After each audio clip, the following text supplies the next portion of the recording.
going on, guys? I'm EROCK. This is Revolver Underground. We're going to do an interview here, and by interview, I mean a spectacular show of just fireworks everywhere. You can't see them because we're on the radio, but if you could see them, they would be amazing. They'd be awesome. Hey, I'm here with Crossfade. This is Ed, Les, Mitch, and Mark. Hey. Hey, hey. Hey. Hey. Hey. I like. Hey, I like. No, give me microphone. Mine. We're gonna do some questions and see what we can come up with here. So we're gonna start off with how long have you guys been doing this? We've been a band since I think 1990. Yeah, wow, quite a while, man. So if I do the math right, I guess that's 21 years. Yeah, that's crazy. I know. We're only like 27. I know. You know, so it's like it's just crazy. I think if you become a rock star, I think your age actually goes backwards at that point. It certainly does. Certainly does. I would. That's what I was thinking. Especially on tour. How long have you been on tour, by the way? Well, this time, we just finished the record, maybe 2 months now. Wow. Yeah, we're just getting crunked back up. Rock on. So. This is a nice ride right here, man. This Thanks, is a tour man. bus. It's comfortable, you know. Yeah. Pretty sweet. It's got the old fireplace there, and it does actually. No, it's not a fireplace. That's you could put a fire in there, though. That's so I we can talk to the suggest driver, but you know, I still want to see a fire in there. I know. Hey, we can make that happen, man. Put some airbrush in here. Okay, well, what's your favorite part of doing this whole band thing? Doing what you guys do? I think we're all just we hate having any other kind of job, especially after you've had a little taste of this kind of life. You know, you get to play in front of smiling faces every night and people that know your music and sing it back to you.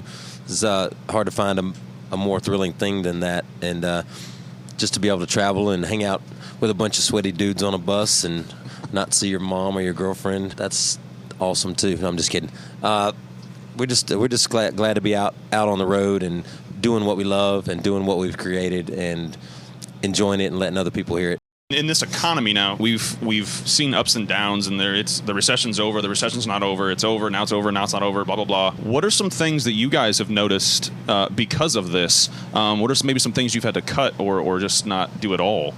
Well, besides gas being, 300% more than it was last time we were on tour, a lot of the promoters don't offer as high of a guarantees for shows. You have to earn it a lot more. You have to go out and really hit the press and do everything you can do to make people show up at your shows. I mean, people are all tight on money. It's hard for them to spend 15, 20, sure, and up to come see a show, especially on a weekday night or something. And also they're all, they want to see the best band they can for their buck. So you have to step it up and be the best band that they want to come see. Right. Is it? Oh, sorry. Go ahead. I was just gonna say a lot of things these days. One thing I've noticed is that we've been doing a lot more ourselves. Obviously with online with Twitter and Facebook, all that stuff. That wasn't around back when we first started touring. Right. So it was, we relied on promoters and the record label and all these other cats to get the word out that we were playing, and radio stations obviously, and shows like this. But now there's a lot of us out there talking to people in the towns we're going to, and so there's more of a personal level right now than there there was before. Oh, there certainly is. So you're saving money though on that, because you don't have to pay the promoter, you don't have to pay the other people to do all that stuff. So you're really saving a little bit more money and becoming more personal. So yep, and even though the internet and the computer seems more impersonal than meeting somebody in person at a show, it's we wound up in autograph lines after the show, seeing people that you're that cat I've talked to you for a year, Yeah, that's cool. It's just really cool. Yeah. Very good way to stay in touch with the fans and keep things flowing. Sure. Yeah, and we're all, all four of us, the four guys in the band, are all on this Twitter, so we're all picking up our phones all day long, waiting to respond to somebody. So we're so on top of it that it's hard for anything to slip by us, which is great for other aspects of our business as well. How do you guys prepare for going on tour? You're home, you've been home for a while, and now you're getting ready to go back on tour. Hey. Hey. I have the microphone. Hey. Hey. Hey, you. Hello. You're so cute. Hello. What was the question, sir? I don't know. How do you prepare? How do you prepare? For a tour, yeah. A lot of laundry. A lot of laundry. Cartons of cigarettes. Because you never know where you're going to go, and cigarettes could be anywhere from $4 to $9. $9. Have you ever bought a $9? Yes, I used to live in Boston and New York.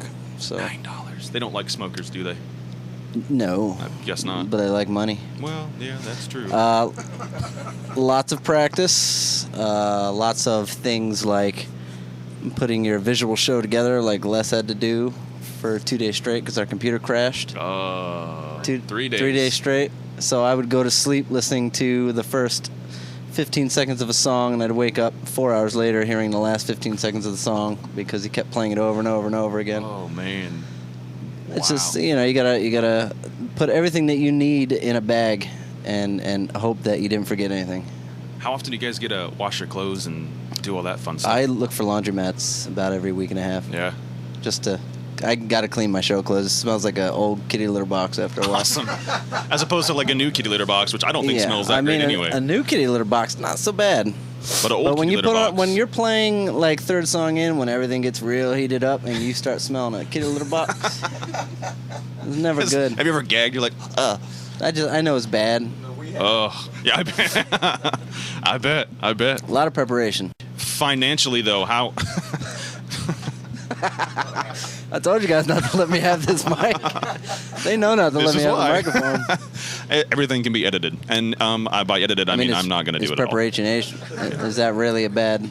Yeah, it can be, but There's doesn't mean nothing it wrong will with be. preparation H. I mean, like it's it. good for bags under your eyes. Yeah, it's good on the whole. Yeah, literally. Yes. What is the next question? The next question: How do you guys financially prepare? I don't need any specifics, but how do you financially prepare for just any tour, like going out or any length of time, 2 weeks, a month, 4 months, 4 years? How do you guys do that? What's the first? I'm just going to throw my thought in there. This is what I do. Get everything I need and hope for the best in the Awesome. end. Yeah, okay, Awesome. but I'll let them answer for the band. Okay. Yeah, okay. Thank you. I think we all plan on being poor for any number of months when we start something like this, especially not knowing when and where we're going to be after the next few shows. You know, there's only so many shows you prepare ahead of time when your album hadn't even been released yet. So we're all poor, and we're all going to be poor for a while. So you have to tuck every dollar you can into your pocket and not go to booby bars. Very nice. If you look under my bunk, I have a very awesome collection of change. I don't know that I want to look under there. Amongst other things that you don't want. Yeah. But I'll move the change to the front so That's you can see fine. it. Then I'll do it. Just let me know when that's happening, and I'll go ahead and. We'll talk about it later. Okay. Okay. What makes a perfect writing environment?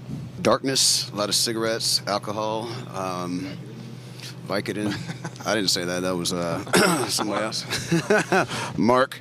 I don't know that there is a perfect writing environment. And you have to be pissed off about something. That usually gets you kicking. You know, it may not even be a sad song, but somewhere in there you got to be mad about something to make you sit down and want to get it out. Is it harder now doing this than it was, say, 10 years ago? Doing the touring thing, doing the band thing, doing everything that you guys do. Is it harder now?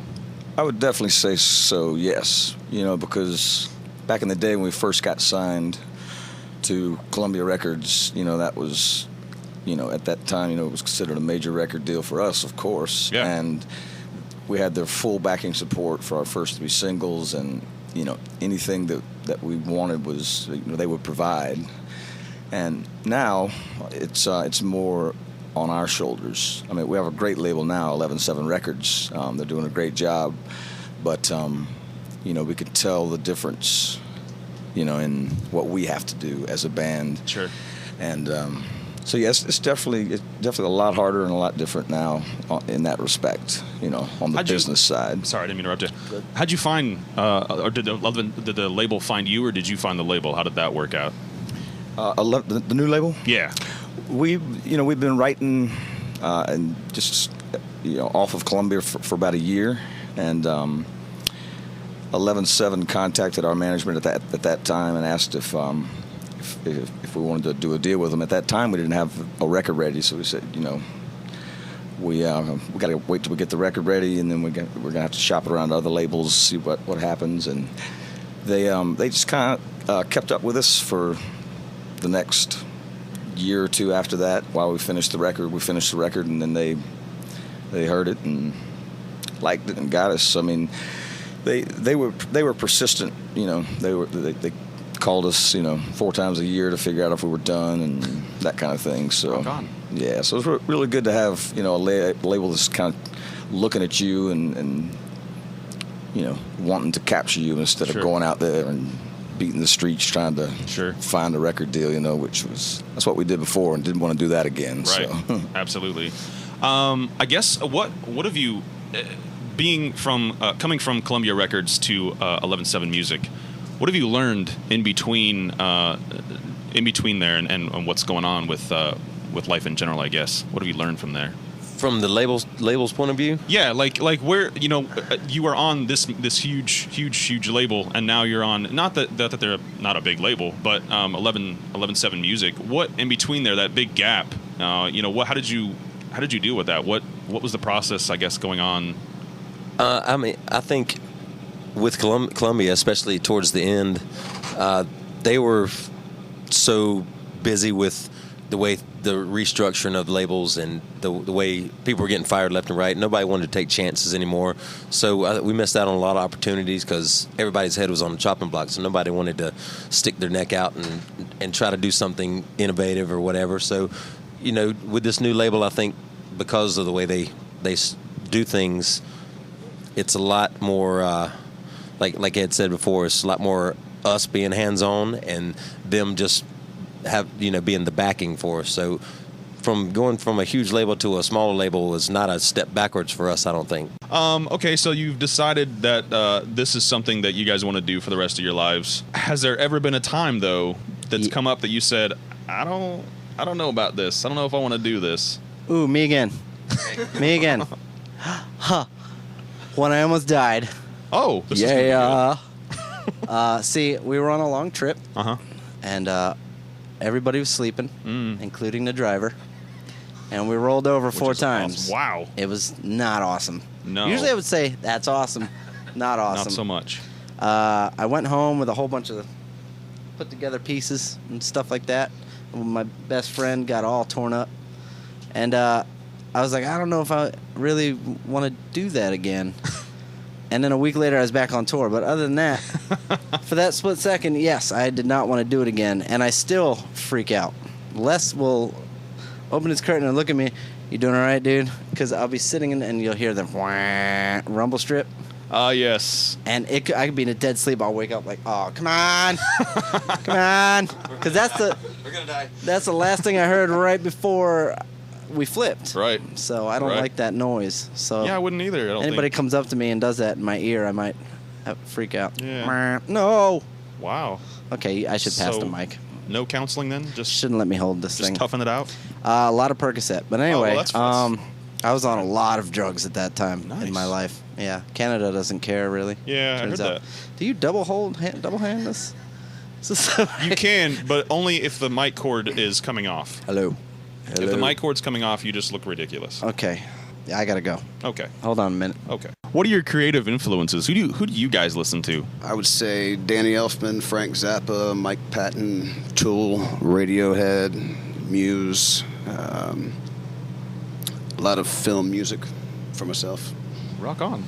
I think we're all different on this one as well, but we're Metallica Soundgarden kids, me and Ed, and little Deftones, a lot of the stuff from the 90s that the grunge era promoted. That's kind Godfathers of of grunge, if you will. Yeah, exactly. Yeah. That kind of got to start, especially stuff that was a little weird, not 4/4 timing, and things that were a little strange, a little tweak your ear a little bit. That's the kind of stuff that I enjoyed. Very cool. Oh, well, no. You gotta hold it properly with 2 hands. I want you to do that tonight at some point. I want you to I do play that. drums, I so don't this care. I really want you to isn't do gonna- that at some point tonight. Just for me. We'll look at each other and we'll wink. And be Okay, like, cool. Got it. I actually came in on a weird note, which isn't really that weird. So I'm gonna take that back. See, if I don't answer with double hand, I Yeah, can't. you should just keep the hands. Yeah, I think you do better with the hands. I came in on the metal scene. Plus, you look huge. Yeah, I wouldn't mess with you. metal scene, and I liked a lot of mathy metal things Mathy you had metal? to think about in order for it to make sense, like Meshuggahs and Yeah. and whatnot. There was I've a never band- heard of it as mathy metal. Math metal. You got I to like think. it. It's I- never 4/4. Oh, Never okay. 4/4. You go 6, 10, 8, 1, 311. Is that a phone number? That's a riff. Could you just give me your digits? That's a heavy riff right there. Les will figure it out for you. Oh. I've played in a lot of very difficult bands and just more heavier bands, and it's really funny because now that I've done it for so long, I listen to nothing but hip-hop and R&B. Really? Nothing but Wheezy and whatever else is on the radio. What about, like, Lady Gaga? You know, I can enjoy her, but I won't. I don't listen to her. Right. I'd party with her. I see. Yeah. I bet you, yeah, we'd party. Yeah. Do you guys, now you guys said earlier that you guys like to have people, you guys all like to be around when you guys are writing songs, but how does that work? Do you guys, I guess what do you guys look for in a co-write? I mean, when you're writing together, what brings out the best? Brainstorming with somebody else, like-minded individual, I would say. I think I second or I question everything that I write. So just being able to play a riff for somebody else and get feedback on that, how to better it just by small little details always helps me with anything. I second what he said. It's just it's fun to have more than one person like write a song, and I know sometimes that's the best way to get it out. But when you do have somebody else there, when you sing something and then you sing a harmony to it you never would have thought of, or somebody else sing a harmony you never would have thought of, it just takes the music to a whole new level. So being around and then just enjoying what just happened and being able to immediately hear it back because we have our own recording stuff is a joy. I came from the old mathy thinking metal thingy. Uh-huh. The weirdest thing I've ever done, I've sat in rooms with people and, blah, blah, blah, this and that. Switch instruments. Sometimes you come up with something stupid. The coolest thing we've ever done is we wrote in one of my favorite riffs by putting a phone just on top of the amp and that weird noise it makes. Written riffs off that. Bring it on. Bring it on, riff sticks. Where can we find your music? Crossfadeband.com. iTunes? Well, yes. Killing Me Inside. Yeah, Killing Me Inside just got released. And you can get a free download of Make Me a Believer on crossfadeband.com, along with all of our other fun things like Twitter and Facebooks. Nice. What is the link for Twitter? What is that link for you guys? Yeah. Okay. And then Crossfade Music. Facebook? Crossfade Official. Crossfade Music TV on YouTube if you want to catch up with us on the tubage. Tubage. It's nice. I like. I appreciate you guys hanging out with me. It's been amazing. Thank you so much. I enjoyed it thoroughly. Hopefully you guys did. She didn't say anything. We don't really talk to her ever. We don't talk to her. Well, she's got to say something. You guys coming to the show? Hello. Yeah, absolutely. Oh, yeah. I think I know why you don't let her talk all that much. What do you guys do after a show?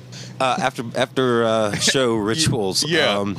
we do run back to the bus and maybe put on a nice clean shirt, or at least a nice dry shirt. Or a robe. And then we pour a drink and go out and meet the fans. Every night we try to go out and sign as many autographs as we can sign, and till the last person leaves. And if they buy us shots, that is the extra perk of being in a band. Nice. I'm in a band.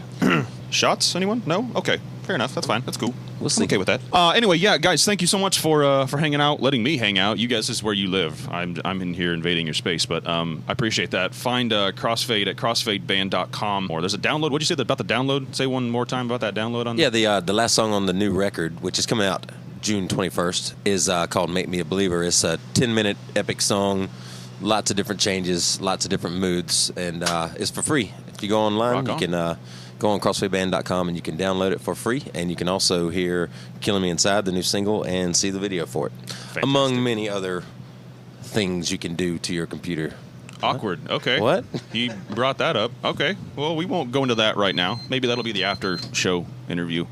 Anyway, check out crossfadeband.com and also revolverunderground.com. Awesome. Thanks, guys. Appreciate it. It's a pleasure. Thank you. Hello. I missed you. Is this over now?